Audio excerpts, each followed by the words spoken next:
Last August, I got a chance to review a prototype from a brand new micro brand called Ikigai.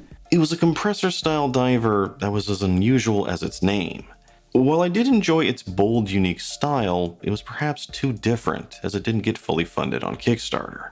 But despite that setback, Ikigai was determined to push forward, and now they're back with a more contemporary design. Albeit, this is one that also has a few interesting twists. I'm Shane, this is Relative Time, and today we're taking a look at the Ikigai Maru. Now, before we dive into this one, there are a few things I need to point out. First and foremost, this is another Kickstarter watch, and I believe they're planning on launching in October. So if you are interested, follow the link below to keep up on it.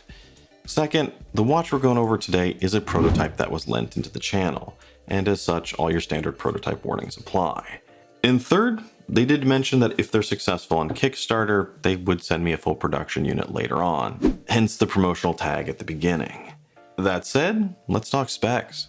The Maru is a modest-sized diver at 40mm wide with a lug-to-lug of 46.5, and that shorter lug-to-lug in particular opens this up to some of those with slimmer wrists, whereas total thickness is just shy of 12mm.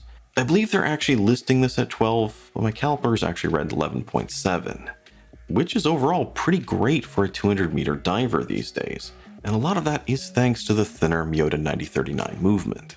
Rounding everything out, you have a 316L stainless case, sapphire crystal with AR, 20mm lug width, and a weight of 165 grams, give or take a link or two, on its bracelet.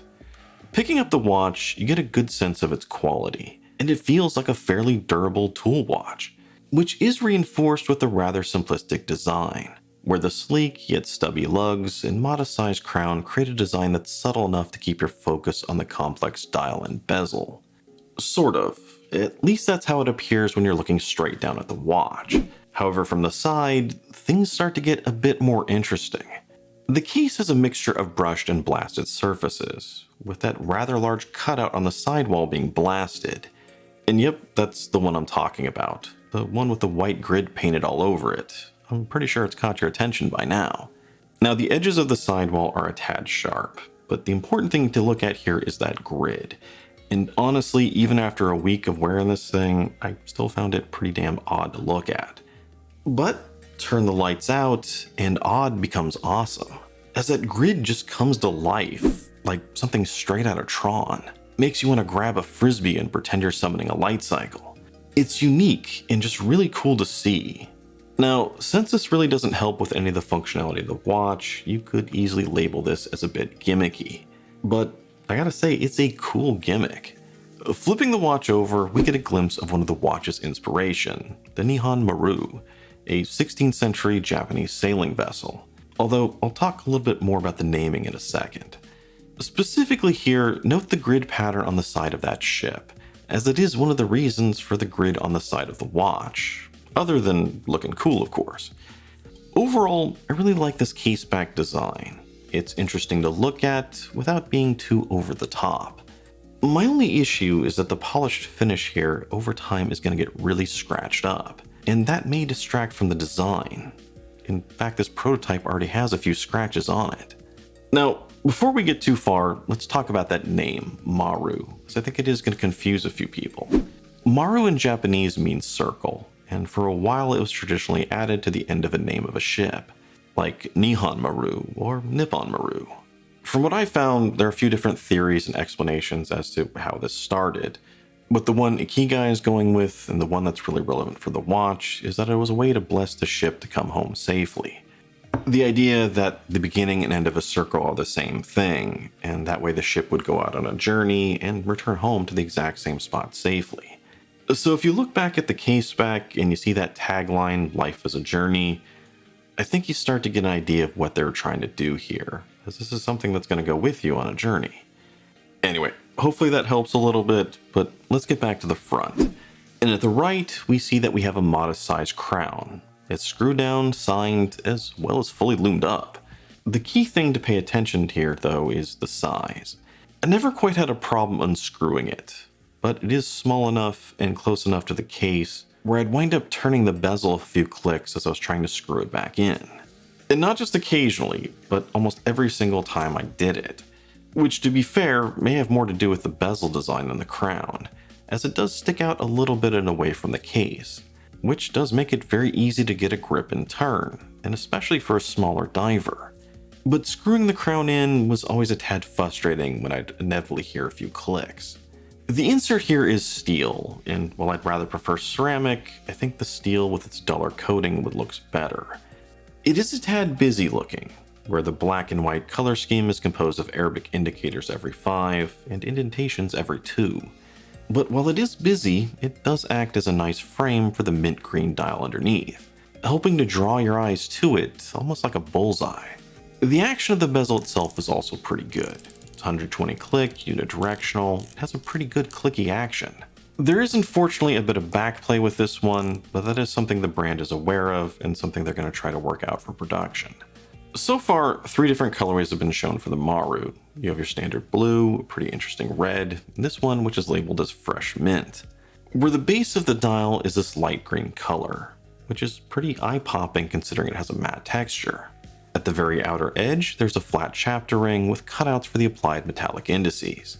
The polish on the indices looks great and contrasts nicely with the matte coloring of the dial, allowing them to come through clearly without adding any unnecessary extra colors, because as it is, there's already a lot going on here. The chapter ring does look a little bit plasticky, but there's a good reason for that, as it is fully loomed up. Then, topping everything off, you have a set of sword hands with a very thick dark black outline, as well as an intricate pattern inside it, something that I'm assuming is also inspired by the ship on the back. The black coloring of the hands ties them nicely to the bezel, yet also allows them to come through clearly against the mint green dial. It's a pretty unusual dial, as well as kind of an odd color combination. Yet, it's one that I think works, and overall I do like the design, with maybe a few caveats. It's clean, yet still visually interesting, with a good amount of depth. The mint green dial really pops when it's on your wrist, while the black hands and chapter ring come through with a ton of contrast. And not just a contrast of colors, but also textures and reflections. However, at the same time, I feel like there's a slight lack of balance here. And this could be something that's more unique to that mint green colorway. Because with this one, the white of the logo and the text often fade into that light green backdrop. So the center looks clean and almost bare at times, which is really a stark contrast to the outer edges of the dial, where there it often looks complicated and almost too busy at times, especially when you combine the applied indices, the chapter ring, and the bezel. If the black hands didn't come through as boldly as they do, I think your eyes would be more drawn towards that bezel than the hands themselves. So the balance here I think is off just a little. And as a side note, the hands are a tad short and narrow here, but that is another change that's planned for production, and right now they've showed off 2 potential new handsets, which are going to be longer, wider, and potentially different styling, and overall I think both of those would bring more balance. And again, this is something that may not be true with the red and blue colorways, as there I think the logo and text comes through much more clearly. Now, as I said, this is a prototype that was lent into the channel, and typically with prototypes I don't like to nitpick the quality issues too much, just because oftentimes these are one-offs and the production units are going to have a whole other set of standards applied to them, which is why I always throw up that default prototype warning at the beginning. But I'm betting some of you have already picked up on some of these alignment issues, so I might as well just talk about them. Such as the logo. If you're looking at the center of the 12 index and look straight down, the center of the logo does not line up. Or that the indices aren't always centered in the chapter ring cutouts, or that the bezel itself isn't fully aligned. I hate to say it, but that makes this prototype feel like it was made in a rush. Which isn't necessarily a problem as long as they take their time with the production units. Yet, as they say, you never get a second chance to make a first impression, and not just with me, but all of you watching. Anyway, let's move on to the Lume, and as far as design goes, this thing gets an A+. Seriously, fantastic job here. I love the dual colors, I love the Lume chapter ring, as well as the Lumed logo. When the lights first go out, the Maru looks amazing, and looks amazing from all sides. Unfortunately though, that's just when the lights go out. This is one that needs some Viagra, Cialis, or whatever, because it lacks staying power. in my comparison tests fading out about the same time as a Vostok Amphibia. Now, I know the brand has mentioned that they're working on the consistency of the Lume, and particularly with the bezel, but they don't just need to work on consistency, but just more of it. Design is spot on, but at the very least, you want to try to get this thing to last as long as a Seiko, or at least close to it. But ideally, they should go even further than that. I know this would probably increase the price, but this is a great design. So take it and combine it with like the crazy amount of looms Swiss watch companies doing, and I think you would have something completely killer. So I'm begging you, more and more layers of loom here. A design this good really deserves it. Anyway, with regard to the movement, the Maru is powered by a Miyota 9039, a slightly thinner, dateless version of the 9015. For the price range, honestly, it's a perfect choice. As for the bracelet, it's good. It's a nice H-link style bracelet that maintains that tool watch aesthetic, yet gives you something different than your typical Oyster. Personally, I think the fully articulating H-link style is much more comfortable, and especially so when paired with solid female end links and a good milled clasp. There are a few changes proposed to this bracelet, but overall nothing major. I think they've talked about incorporating quick release end links and maybe switching from pins to screws, but as far as I know, they're not fully committed to either. Regardless, as it is, it wears great on the wrist, a lot of which is thanks to the shorter lug-to-lug paired with a female end link, as well as the thinner profile, keeping the center of gravity low and the watch squarely in the center of your wrist. Overall, it's very comfortable, and that mint green dial really pops with presence. It's easily a diver you can wear all day, and maybe then some. Lastly, let's talk value. Now, once again, this is a Kickstarter watch, and early bird pricing will be starting at $389, which these days does seem to be on par with other Kickstarters with the Miyota 9000 movement. I've seen some higher, like say the Legato Diver, and I've seen some lower this year, like the Axios Tribune. So for the most part, this is right where it should be.